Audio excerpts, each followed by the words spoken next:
Hindi ko kasi nasaksihan yung first time niyang pagkikita eh. O kunwari, ito yung first time na pagkikita niya. Right? Camera. Action. Really happy, syempre. I really happy. Yung kararating lang natin dito sa ano. Kina Ate Becky. Ayan no, si Ate Becky. Laki na ng pagbabago. Yan, naghihikab na. Hindi ko alam kung nakikita tayo eh. Nakatint na kasi yung kotse. Try natin. Hello Ate Becky! Ang ganda ng ngiti ah! Hello, kilala mo pa ako? Sir Benji. Oh, ang ganda ng pagkakasabi. Ulit nga. Si Sir Benji. Ay, kumusta ikaw? Fine. Ang ganda-ganda nga. Tingnan. Okay. Yung isang ngiting pang Miss Universe. Eh, ba't naninilaw ka? Patingin nga. Naninilaw daw. Sinong nagsanggaling yung hikaw? Doon, sa kumare. Ay, ang ganda-ganda ng hikaw. Patingin nga na kwintas mo. Mami, kay Ay, yayamanin na si Ate Becky. Mayaman siya. Kay Mother Earth. Pinalaman ko na. Ay, nakakatuwa naman. Nandito na po siya lagi sa labas. Okay, araw-araw simula siya Nagpapahangin gumaling. lagi. Ay yan bali 3 linggo na siyang labas-masok na lang Ano ko, nagpaturok. 2 turok Anong ginawa sa'yo? Tinurok ko ng tinurukan. 2 turok na siya. Sino nagtuturok? Turok, bago-turok. Yung dating doktor niya. Ah, nadadala na sa doktor. Oo, ang gamot niya ay kamahal, ay di yun ang nagpagaling sa kanya. Inom at So, Ayun, gamot sa lang pala labat. talaga ang problema. problema gamot. Eh, ito. Pagkain. Ano sabi sa inyo, doktor? Ay, okay naman. Nakakausap ng matino. Tuwa naman ng doktor. Diba? Binas naman ika yung aking, magaling na yung aking Pasyente. ginagamot. Ah, natutuwa. Oo naman. Ay doon kami sa ibiro nyo sa yung center ng Mindurong bagong gawa. Tuwan-tuwa Doon naman. siya naka-schedule. Ay biro nyo naman ay hindi namin matok nung pormero ay kami labas akit manaog doon sa second hand. Ay paano madam saan ka kami dadaan isa at pindutin nyo huwain kami hindi marunong magpindot. Sinamahan kami nung nurse. Sarap ng taas ng aming inaano. Ang ganan. Pauli-uli kami doon sa Pero ako may nabalitaan. Ah. Kasama mo na doon yung anak. Nasaan? Nandyan ay yung panganay. Tawagan mo nga. Tawagi, dali ka. Hindi, sige. Paano tumawag ang isang ina na Ate Becky sa kanyang anak? O, testing nga kung paano tatawagin na yung anak. Dali. Sige nga. Dito lang, hindi. Dito na. Sigawan mo lang. Abe! Ulit. Abe! Halika, come here. Sit down. Come here. Wala namang kalambing-lambing. Come here, Abby, anak. Hello. Ay, ikaw si Abigail. Siya yung anak. Daughter. Teta. Anong pakiramdam Ate Becky nung first time makita mo si Abigail? Really masaya. Happy. Testing nga. Gusto ko makita. I'm really happy. I like my daughter. Eh, kailan ka pa dito? Nung lang po, March 31 po. Magdadalawang buwan. Dalawa kayong magkapatid, di ba? Apo. So, ikaw yung nasa Cavite, tama? Apo. Tapos yung isa, Nasa Samar po. Kasama po ng papa ko. okay. Lapit ka nga, para kayo magkagalit mag-ina. Kasama ng papa niya, yung... Kasi si kuya. Patingin Si nga. mother kasi lagi Halimbawa, hindi ko kasi nasaksihan yung first time niyang pagkikita eh. O kunwari, ito yung first time na pagkikita niya. Ano nangyari nung first time kayo nagkita? Really Ulit. happy naman. Wait lang. Really, Right? happy. Camera. Action. Really happy, syempre. I really Happy. Anong pakiramdam first time makita mo yun? Masaya po. Kasi nananabik naman din po ako sa makita po si mama. sa parents, sa magulang. Gaano katagal ba? Or kailan kayo huli nakita? Hindi ko po matanda. Wala po akong Opo. Pilit pa, baby pa. Mga, dito ka nga nanay. 3 taon lang siya nung Magtatatlong taon na nagkahiwalay. Kaya 20 taon ko siyang alaga. So, anong edad mo na ngayon? 23 po. So, bata nga, Ate Becky. Ay sabi ko sa iyo, ang hirap po sa kanya. Hanggang doon paghihirap na pag-alaga. Dahil yung mga kanyang ginagawa sa akin, di nila naranasan ng anak at pamilya niya. Na yung lahat ng pag-iintindi ko sa kanya ay talagang aking makagaling para lang siya ay mapaayos niya. Ngayon, salamat nga sa iyong tulong na lahat ay aking survive ang kanyang kagalingan. At salamat kay Lord sa aking dalangin lagi. At ikaw ay pinagpala para tumulong, nakatulong sa amin. Nagpapala ka sa aking anak na rin. Siya ay gumaling pa ang buhay at sila ay magkita-kita ng kanyang pamilya. Really happy for you. Ha? Really happy for you. Maging maligaya, maging masaya ka rin. Patingin nga si Ate Vicky. Nakatulong ka sa akin. Nakatulong ka parati eh. Ganda ni Ate Vicky pag nakataas ang buhok. Ano? Parang Miss Universe. Oo, lagi naman. Kakatuwa ngayon, sabi ko lagi kang maging malinis at pagdating ni Kuya Benji, maganda lalo ikaw. Maayos na ang paggaling mo. Ganun. Kaya kaming mag-ina, ako'y galak na siya sa kanyang paggaling. At sa kanyang anak na ngayon ni Awa ng Diyos, kaagapay namin ng katulong sa kanyang pag-aalaga. Dito ka nga anak Abi, samahan mo kami dito. Anong nakita niyong epekto nanay simula nung ang isang anak kasama na yung kanyang ina ngayon? Ay, natutuwa ako, Brad, at napakaganda ng kanilang kwan ngayon. Dahil simula na siya dumating, hindi na niya ako inaaway.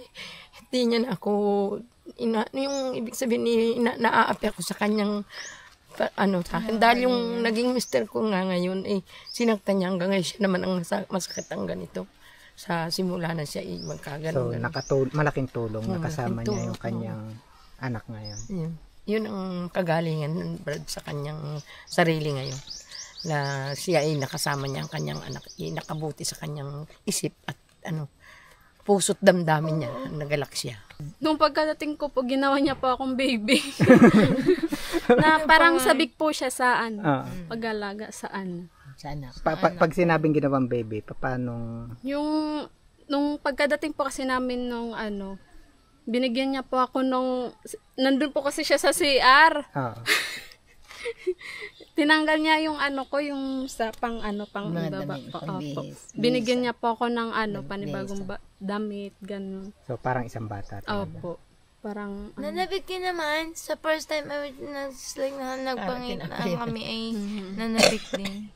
Hilot, ganyan po. Isang daughter, sa isang anak. Nakakalong sa niya. Pinalong niya po ako sa niya. Kahit ako nung siya ay gumaling na, naku na mahal kita. Ngayon di na kita aawayin. Sabi niya ganyan. Di ako'y natuwa naman, Brad, at ako'y hindi na niya inaaway. So ibig sabihin nanay, Ate Vicky, ang kulang lang pala is yung mapatingnan sa doktor ng ayos at makainom ng gamot. So okay na ikaw? Okay na. Tingnan mo nga ako sa aking mga mata. Anong nakikita mo? It's nice. Magandang iyong mata. Pogi. Lagi namang handsome. Laging masaya. Ay, pero meron akong gustong makita pa kasi ito marami nag-aabang dun sa transformation ng bahay ni Ate Vicky. Pwede pa mag-house tour tayo sa bahay mo? Ayun, kasi inaabangan nila yun. Kumusta na daw yung bahay? Sandali. Kamain mo sa loob. Kunwari tayong dalawa na mamasyal sa Luneta. Uy! Tingin Namasyal sa Luneta. Namamasyal sa may Namasyal kami sa may Luneta. Pasyala. Nang walang pera. Abay, ang ganda na ng bahay mo. Ang ganda pa ng gate. Yayamanin ang gate mo Pwede bang buksan, Ate Vicky? Pasok. Yayamanin na ang gate mo. Biruin mo, ganda ng gate, nanay. May grills pa ang bintana. Ang ganda, di ba? Malaki na yung bintana. Baka hindi mo nililinis. Patingin nga. Pwede bang tumuloy sa iyong bahay? Tuloy. Ay, may kisame na. Okay, sami siya. May kisame talaga. Ayos na, Ang ganda. Tapos, yung divider, di ba? Hindi na yero. Ganda na. Ayun, yung CR. Ayos naman yung CR. Titular niya okay naman. May kisame. Tapos hindi siya mainit. Bagay na bagay sa nakatirang maganda. Talaga. Pag halimbawa bang ako'y walang matulugan dito, pwede ako makitulog. Abay, oo naman. Hindi pwede Open din, open. Dini ka na lang sa ako dun sa baba. Dini sa pinakambaba. Pero nakakatuwa, ano nanay? Kasi ang Okay laki na, po ng malaki na nga. pagbabago. Maayos na nga. Yung talagang tinaayos ko talaga ng ayos ang kanyang sarili. Lahat ng pera, ibinuhos ko sa kanya para siya ay makarecover ng ayos. It's okay naman. At malaki na yung pagbabago ngayon. Oo, tingnan naman ninyo, simula nung kayo, talagang ako sinasaktan nung kayo nagaganyang nag-interview, ilagi ako Laging galit. sinasaktan, galit. Oh. Sa awa ng Diyos ngayon, pag nakikita niya ako, inay, saan ka galing? Dito na lang, dito ka na, sabi niya. Si Vicky, Ganyan. paano ka maglambing kay nanay nila? Ay, nice meet you to. Mahal na mahal kong aking inang aliwag naman po sanang pabayaan. Thank you, Lord. Yeah.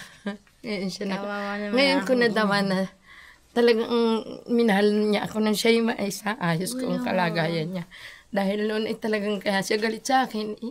Para siyang nakalagay lang sa ako ng nung nakita niyong unang Pero kami na rin mag-asawa muna nag-ayos bago pa kami Pero yun naman dating sitwasyon na dinatnang ko, kaya hindi nyo nga maiayos dahil sa kawalan. Ayun, sa Kaira.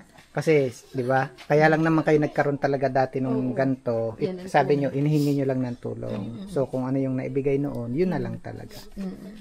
At sa pamamagitan nga ng tulong ulit ng mga kababayan natin, naging maayos. Kasi pero mo, ang ganda.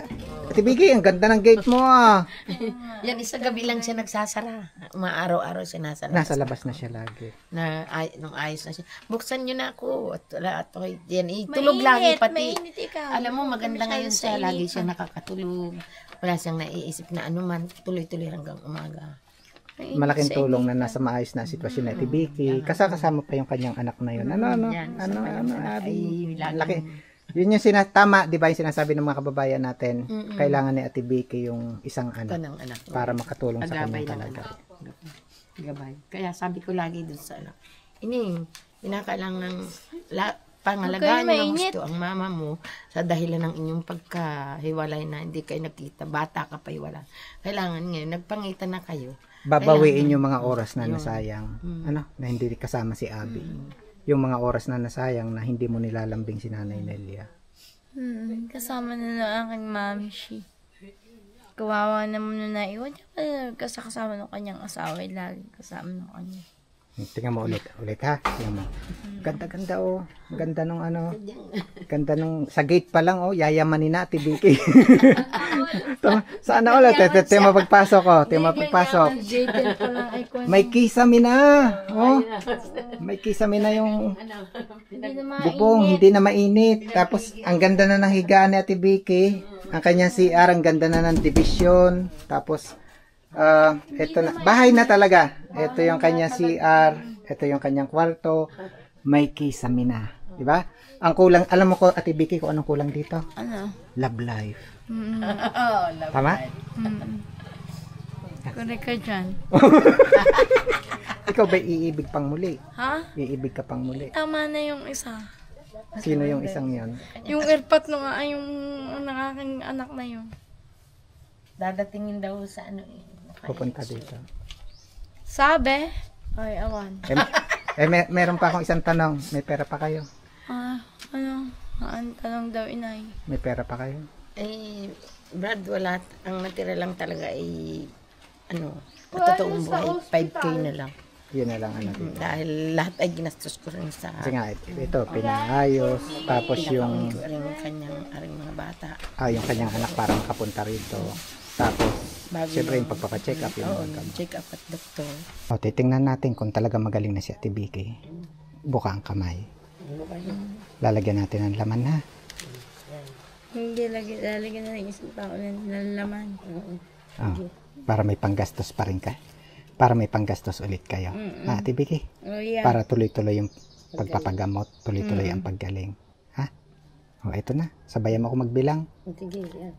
1, 2, 3, 4, 5, 6,000. Ito pa yung kukumpleto niyan. Bakit ka biglang inantok, Ate Vicky? Ayan na. Para kumpleto na.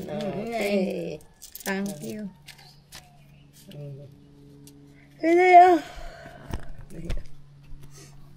Thank you lang. Thank you, really loves you, really thank you. I really hope really gets you understanding. Mabalik ka uli. Ayan, mabalik ka pa. Pawisan ng tao yun. Basa ba ng pawis? Oo nga, ang pawis, oh. Asarap pala nang may nag-aalala, no? Oo nga, oo. Inaasikaso ako Pero na joke Vicky. nga, oh. Ha? Ang pawis mo nga, oh. Ayan, oh. Hindi nagjo-joke, oh. Sige. Punasan likod. Yan. Yan. Punasan Pawis mo nga, likod. tabing in sa ita, oh. Yan. Nagmasahin sa Ay, massage, teacher, Ka massage. talaga niya. Ha? Ganyan. Masahe. Basta nga ng pawis, tabi dito tao. Tabing galang na tao. Aba, ano ka, di kay... Sige na, lubusin mo na. Oo, yan. Lulubusin na natin. At Hanggang ang katawan, yan. Yung ang katawan ay umistraight nga naman din. Pawis ang pawis. ka na na. Tabi-tabi din sa tao. Nakakaya naman nga. Walang ani. Yan. Ay, oh. Baka may magselos. Ay, wala. Sabihin mo muna, sabihin mo sa mahal ko, sabihin mo, sorry po. Ay, Ayun, sorry ho. Ay, sabihin mo. kinaano na po. Aling kaubas-ambasangan ng pawis. Kami, akin na awa lang ho ako naman sa aking Naawa kabrad. ako at Siyang matulungin. ako'y matulungin na. Lahat ay Nakakatulong. ginagawa ang tulong at para ako'y gumaling. Yan ako na nga sa iyo, di kayo pinapawisan ng tudo. Salamat ka kamo at Awis nga. laging may tulong si brother at nang tayo, ikaw ituloy-tuloy ang paggaling sa iyong... Alam mo ba, Ate Vicky? Oh, yeah, really. Hindi pa uli natatapos dun yung tulong. Kasi pupunta tayo sa kotse, may kukunin tayo. Fine. Tayo. Sa kotse uli tayo. Dikit ka uli sa akin. Para tayo naglalakad sa may luneta. Luneta rin naman sa lalayo na si Lunita eh. Layo sa Luneta naman. Yung totoong buhay, na-miss mo ako. Yeah. Bakit? Really? Anong naisip Something mo? I really get si understanding like kay na I meet talaga kita. Para hindi na mabawasan at ibigay yung pera ha. Yan, mga bigas uli yan, tsaka groceries. Thank you. Pero di ulit yung bigas. Tapos may pasalubong ako kay Ate Vicky. Mahal na mahal ko to eh. Kahit ako hindi mahal. Ikaw ang kumuha ng Di naman, Ikaw ang kumuha ng pasalubong ko sa iyo. I love you, I like you. Wow! Wow, oban, sarap naman. Ay, talaga. Thank you, Kuya Benji. Ang bait-bait mo talaga. Vicky, kamukha mo talaga yun. Si Abby. Yan, sila nga doon. Di ba kamukhang kamukha? Para kayong pinagbiyak na... Hindi bunga. Yung ano bang maiba naman lagi ng pinagbiyak na bunga. Pinabiyak na avocado. Tutoy, ari iiwan mo sa akin, Tutoy. Anong buso Yan, ba? Mark. Oo, yun naman yan eh. Hindi naman yan. Yun ang classification sa diyang inom. Alin. Yung gatas. Sa iyo yung gatas. Oo, yun sa diyang iniinom ko. Tama-tama pala yung nabili ko. Correct yung nabili mo. Very good. Yan ang lagi. Ganyan yung inumin ko sa diyaw, kaya nga Gusto yan nung binili ko rin ng kanyang... Itong gatas na yan. Oo, thank you. Thank you pala doon sa inyo nung nga. Para hindi na ulit mabawasan yung pera na to. Yan, pinabilhan ulit kayo ng isang sakong bigas, mga groceries, tsaka yung paboritong gatas. Paborito kong Ni Ate Vicky? gatas. Bear brand sa diyan. Nakakabata ba ang gatas na yan? Oo naman, nakaka-agresibo yun sa life ng katawan. Kaya pala ang ganda-ganda mo. Yung talagang maganda. Wala nang uuna. Yan, tapos ito, binilhan ka rin ng may pasalubong din si Ate Vicky na Jollibee. Sa'yo galing yan, ha? Magte-thank you na. Sa'yo galing Kanino? Thank you, Kuya Benji. Magte-thank you naman Bait mo tayo. talaga, pagpalain ka ni Lord lagi. Ayun, salamat. Bless na bless ni Lord. Mababait din Ate Vicky yung mga nagbigay. Salamat Sila yung talaga. pasasalamatan ulit natin ha. Sila yung dahilan ulit kung bakit may nadala ulit ako sa iyo ngayon. Maraming salamat po. Account number 1253, 50 pesos. 7250, 738. Giancarlo Quintana, 90 pesos. 7928, 300. 2531, 150. And then, yung pong ating anonymous sponsor, yung dati na rin pong tumulong sa inyo, nagpadala naman po si ma'am ng 5,000 pesos kasama po lahat ng ito. Para daw tuloy-tuloy ang paggaling ni Ate Vicky. Salamat. Ano sabihin mo sa kanila? Salamat. Really thanks. Nice meet you to po ulit. Sana magkita tayo. Anong promise mo dun sa lahat ng natulong sa iyo? Really very salamat. Very thank you lalo na sa iyo. Ikaw ipagpalain pa ulit ng may taas. At i-promise, Gabayan. gusto ko At gabayan ka. i-promise mo Promise sa ko lahat na magpapagaling na si Kuya. Tsaka ikaw ay gabayan din parati sa pagtulong mo. Maraming salamat sa iyong unang-una. First, I would just like sa iyong gentleman.